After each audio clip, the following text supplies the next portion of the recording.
Auzubillahiminash-shaytanir-rajim. Bismillahir-rahmanir-rahim. And अस्सलाम वालेकुम dear friends and viewers and students. आज का हमारा टॉपिक क्लास 9 की बायोलॉजी से है, कंजर्वेशन ऑफ बायोडाइवर्सिटी।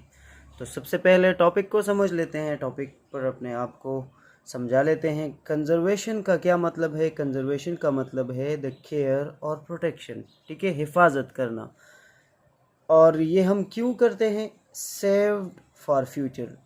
अब किस चीज़ की? बायोडाइवर्सिटी की। तो बायोडाइवर्सिटी क्या है?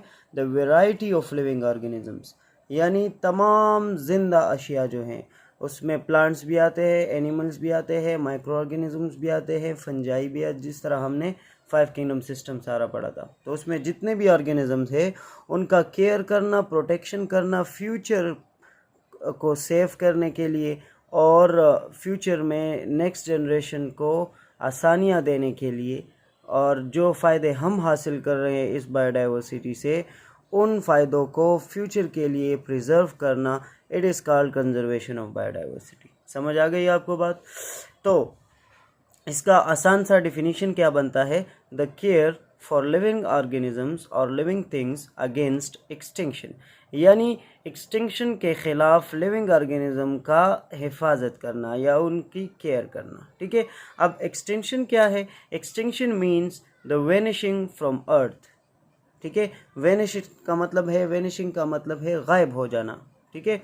अब कोई प्लांट है या कोई एनिमल है, अगर वो इकोसिस्टम से बिल्कुल गायब हो जाता है और उसकी कोई भी लिविंग स्पीशी ना पाई जाए तो उसको हम एक्सटिंक्ट करार देते हैं। एक्सटिंक्ट आप डिफिनीशन समझ लें कि अगर कोई आखिरी जिसको हम हिंदी में सदस्य कहते हैं, आखिरी जो ऑर्गेनिज्म होता है किसी भी स्पीशी का, इकोसिस्टम में अगर वो गायब हो जाए, नज़र ना आए 30-40 सालों में, 50 सालों में, तो हम उसको फिर एक्सटेंड करार देते क्योंकि ये सफ़ाई हस्ती से मिट गया है, ठीक है जी। फॉर एग्जांपल हमारे साथ देवदार वुड है। ये देवदार वुड एक्सटेंड नहीं हुआ, लेकिन मैं आपको समझाने के लिए, ताकि आप कंजर्वेशन पर भी समझ जाए और आप एक्सटेंशन पर भी समझ जाए, ठीक है जी। देवदार जिसको हम देवदार का दरख्त कहते हैं, ये पहाड़ी इलाकों का बहुत ही ज़बरदस्त ट्री है। इसको हम फर्नीचर के लिए भी इस्तेमाल करते हैं, इसको हम आग जलाने के लिए भी इस्तेमाल करते हैं for the purpose of fuel wood. इसी तरह कंस्ट्रक्शन के लिए, घर बनाने में हम इसके दरवाजे इससे बनाते हैं, खिड़कियाँ बनाते हैं, ठीक है जी। इसी तरह तो इसका क्या होता है? ओवर यूज़ होता है, यानी इस्तेमाल तो हो रहा है लेकिन हद से ज़्यादा इस्तेमाल हो रहा है, ठीक है जी। तो ये फिर इसका ख़तरा हो जाता है, एक्सटिंक्शन की तरफ ये जाने लगता है। तो अगर ये एक्सटिंक्शन यानी इंडेंजर्ड हो गया, एक्सटेंट की तरफ जा रहा है, तो हम इसकी कंजर्वेशन शुरू कर देते हैं। तो ये एक स्टेप है, ये कंजर्वेशन ऑफ बायोडाइवर्सिटी एक स्टेप है इस तरह के एक्टिविटीज़ को रोकने के लिए कि जिससे वो ऑर्गेनिज्म, प्लांट हो या एनिमल, वो चला जाए एक्सटेंट की तरफ, ठीक है जी। तो उम्मीद है आपको इस एग्जांपल से टॉपिक की समझ आ गई होगी, ठीक है। अब आते हैं थोड़ा हिस्ट्री की तरफ। लास्ट सेंचुरी में, यानी पिछले 100 सालों में, बायोडाइवर्सिटी में इंतहाई तेज़ी से लॉस आ रहा है, और इसकी बेसिक वजह क्या है? ह्यूमन है, ह्यूमन एक्शंस की वजह से। अभी देखो यहाँ पर ये फर्नीचर कौन बना रहा है? ये फ्यूल वुड कौन इस्तेमाल कर रहा है? कंस्ट्रक्शन कौन कर रहा है? आपने नहीं देखा होगा कि कोई भी जो जानवर है, लायन अपने लिए क्या बनाता है? टेबल बना रहा है, या वो आग जला के अपने लिए खुराक पका रहे हैं। No no no, all these destruction activities are done by human, ठीक है जी। ये इंसान ही शर का जो क्या उसको हम पुतला कहते हैं, ये जब अपने करतूतों पर आ जाता है ना, तो ये जन्नत को दोज़ख बना लेता है, ठीक है जी। So the loss of biodiversity पिछले 100 सालों में बहुत ज़्यादा ह्यूमन एक्शंस की वजह से देखा गया।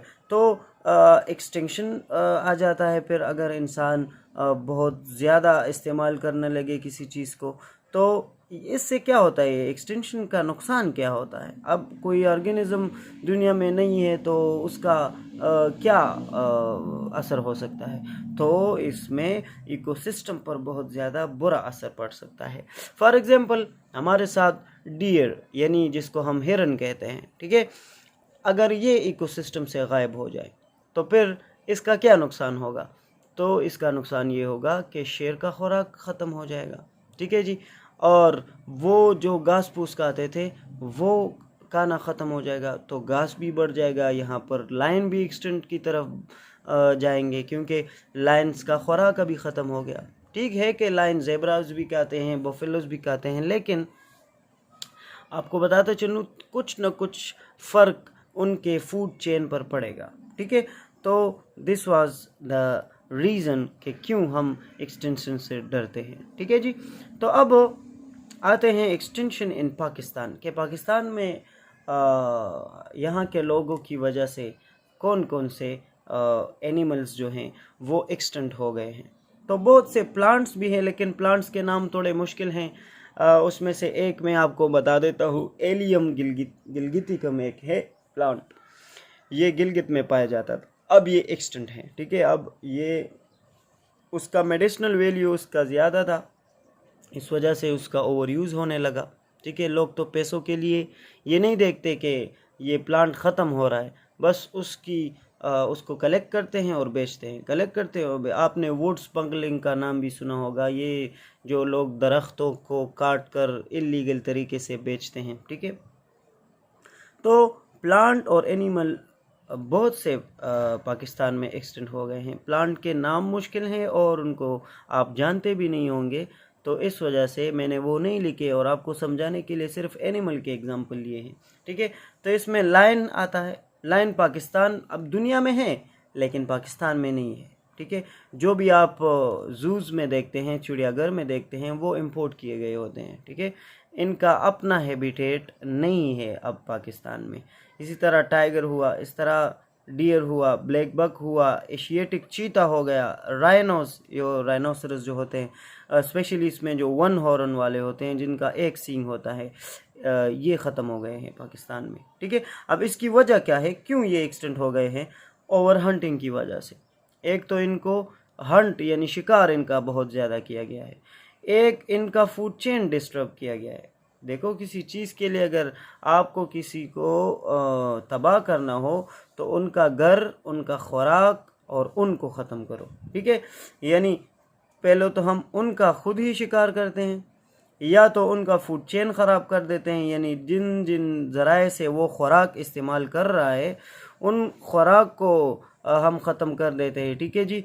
या तो ओवर हंटिंग की वजह से, या फूड चेन ख़राब कर देते हैं, या डिफॉरेस्ट्रेशन यानी दरख्त काट कर जंगल को ख़त्म करके उनका हैबिटेट लॉस कर देते हैं, ठीक है, यानी उनके रहने की जगह को ख़त्म कर देते हैं। तो क्या हो, इन वजूहात की वजह से ये सारे एनिमल्स जो हैं ये एक्सटेंट हो गए हैं, ठीक है जी। अब आते हैं हम ह्यूमन इम्पैक्ट की तरफ कि बायोडाइवर्सिटी पर ह्यूमन का क्या इम्पैक्ट है, क्या असर है। तो अगर देखा जाए तो आज से 10,000 साल पहले दुनिया की आबादी सिर्फ 50 लाख थी, यानी 5 मिलियन पीपल थे अर्थ पर। लेकिन जैसे जैसे दुनिया एडवांस होती गई और एडवांसमेंट आ गया एग्रीकल्चर में और इंडस्ट्री में, तो एग्रीकल्चर में एडवांसमेंट का मतलब है खुराक का ज़्यादा पैदा होना, और इंडस्ट्री में एडवांसमेंट का मतलब है कि आसाइशें ज़्यादा होना, मुख्तलिफ़ मशीनें, मुख्तलिफ़ प्रोडक्ट्स बनाने के लिए जो चीज़ें थी वो ज़्यादा होना। तो इन चीज़ों को अगर हम एडवांस करेंगे तो आबादी बढ़ेगी, और आबादी बहुत बढ़ गई है।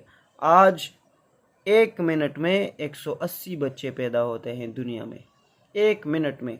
तो आप इस हिसाब से अंदाज़ा लगाएं कि एक दिन में कितने होंगे, एक महीने में कितने होंगे। मरते भी हैं, लेकिन मरने की रेशो जो है वो लाइफस्टाइल के चेंज होने की वजह से, रिसोर्सेज ज़्यादा होने की वजह से मरने की जो शरह है वो कम है और पैदा होने की शरह वो ज़्यादा है। तो इस वजह से आबादी दिन ब दिन बढ़ती जा रही है, ठीक है जी। तो जब पॉपुलेशन यानी 7 बिलियन तक, आज 7 बिलियन से अबव है, ठीक है, ये आबादी बढ़ गई तो अब इनके लिए रिसोर्सेज भी चाहिए होंगे। इनके लिए क्या हमें चाहिए होंगे? इनके लिए, इनकी ज़िंदा रहने के लिए खुराक, कपड़ा, रोटी, मकान, इन सब चीज़ों की ज़रूरत होगी। तो ये रिसोर्सेज हम कहाँ से हासिल करेंगे? ये कोई आसमान से तैयार तो नहीं आएंगे। तो इस वजह से हम बायोडाइवर्सिटी की तरफ रुजू करते हैं, मुख्तलिफ प्लांट्स और एनिमल स्पीशीज़ की तरफ रुजू करते हैं। तो जब बायोडाइवर्सिटी की तरफ रुजू करेंगे, प्लांट्स और एनिमल्स को अपने रिसोर्सेज के लिए इस्तेमाल करेंगे, तो फिर तो बायोडाइवर्सिटी में लॉस आएगा, एक्सटेंशन की तरफ बढ़ेगा। तो हम क्या करते हैं? डिफॉरेस्ट्रेशन सबसे पहले करते हैं, दरख्तों को काटते हैं। अब ज़्यादा इंसान होंगे तो ज़्यादा घर बनेंगे, ज़्यादा घर बनाने के लिए जगह की ज़रूरत होगी, तो जंगलात को काट कर मैदानी इलाका पैदा करेंगे और उधर अपने घर बनाएंगे। ठीक है। अब ओवर हंटिंग करेंगे, अगर कोई इस तरह के जानवर हो उन फॉरेस्ट में जो ख़तरा हो, तो उनको हंट करके, उनको ख़त्म करके, गोली मार के उनको हम क्या कर देंगे? सफ़ाई हस्ती से मिटा देंगे। इसी तरह पोल्यूशन पैदा करके, यानी इंसान जहाँ रहता है वहाँ गंद तो होता ही है, यानी उधर प्लास्टिक फेंकता है, उधर जो है पानी में अपना सीवेज वाटर बग़ैर ट्रीटमेंट किए हुए फेंक देता है। इसी तरह हवा को आलूदा करता है मुख्तलिफ स्मोक से और धुएँ से, डस्ट से। ठीक है। तो रहने के तरीक़ों की वजह से क्या होता है? बायोडाइवर्सिटी में पोल्यूशन भी आता है। तो आलूदगी बढ़ने से भी ऑर्गेनिज़म्स पर असर होता है और उस असर की वजह से क्या होता है? फिर बायोडाइवर्सिटी में अनस्टेबिलिटी आ जाती है। और एक और नायाब वजह जो है और जिसका बहुत ज़्यादा असर है ग्राफ में, बायोडाइवर्सिटी के लूजिंग में, वो है स्पीशी इंट्रोडक्शन। मतलब क्या है स्पीशी इंट्रोडक्शन का? कि इसमें हम बाहर के मुल्कों से कोई ऐसे स्पीशीज़ अपने इकोसिस्टम में इंटर कर देते हैं जो कि यहाँ के एनिमल्स और प्लांट्स के लिए नुकसानदेह हो। मिसाल देकर आपको बताता हूँ, यूकलिप्टस आपने जीटी रोड पर एक साइड पर और दूसरे साइड पर जो प्लांट देखे होंगे, जो कदावर प्लांट है और जिसको हम ग्रीनरी में शुमार करते हैं और जिसको हम अपने फॉरेस्ट में ऐड करते हैं कि पाकिस्तान में इतना % फॉरेस्ट है, जीटी रोड के दरख्तों को भी उसमें शुमार करते हैं। तो असल में ये यूकलिप्टस जो है, इसको हम इलायची कहते हैं, लेकिन ये वो इलायची नहीं जो हम चाय में डालते हैं। ठीक है, जो हम कहवा में डालते हैं, ये वो इलायची नहीं है। ये असल में एक इन्वेजिव स्पीशी है। इन्वेजिव का मतलब कि ये अटैक करता है लोकल इकोसिस्टम पर। तो ये यूकलिप्टस जो है, ये हमने ऑस्ट्रेलिया से इंपोर्ट किया है और ऑस्ट्रेलिया से इंपोर्ट करके हमने इसको वाटर टेबल में रोड के साइड पर लगाया।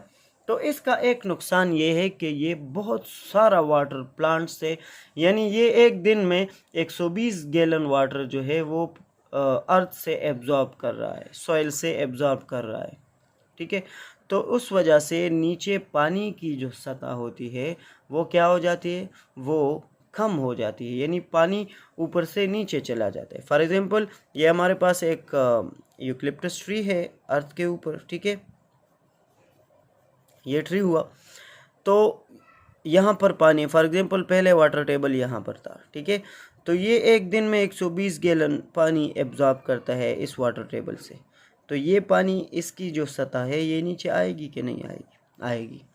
तो जीटी रोड के किनारे तो उन्होंने अच्छा काम किया है कि लगा, क्योंकि जीटी रोड के एक साइड पर भी काई है और दूसरे साइड पर भी काई है। तो जब बारिश हो जाता है तो वहाँ पर पानी क्या होता है? जमा होता है।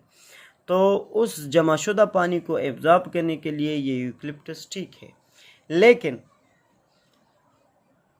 ये यूकलिप्टस जहाँ पर है, इसके साथ और पौधे नहीं उग सकते, क्योंकि ये उनसे बहुत ज़्यादा पानी एब्जॉर्ब करता है, मिनरल्स और जितना रिसोर्सेज होते हैं अर्थ में, ये सिर्फ एक यूकलिप्टस ही ले लेता है। तो और पौधे यहाँ पर मुश्किल हो जाते हैं। ठीक है जी। तो स्मॉल प्लांट्स के लिए भी यूकलिप्टस ख़तरा और वाटर टेबल के लिए भी यूकलिप्टस ख़तरा। तो ये हुआ हमारे पास स्पीशी इंट्रोडक्शन। इंशाल्लाह कंजर्वेशन ऑफ बायोडाइवर्सिटी जो है ये एक बड़ा टॉपिक है। इसमें ओवर हंटिंग पर अलग सा टॉपिक है, इस तरह डिफॉरेस्टेशन और इसके इफ़ेक्ट्स जो हैं इस पर अलग टॉपिक है। इंशाल्लाह अलग अलग वीडियो बनाएंगे। उम्मीद है आपको आज का टॉपिक समझ में आ गया होगा। मिलते हैं अगले टॉपिक में। तब तक के लिए अपना और अपने वालिदैन और दोस्तों का ख्याल रखें। खुसूसन अपनी अम्मी का बहुत ख्याल रखें, उनसे दुआएं लें और तब तक के लिए इजाज़त दें। वस्सलाम।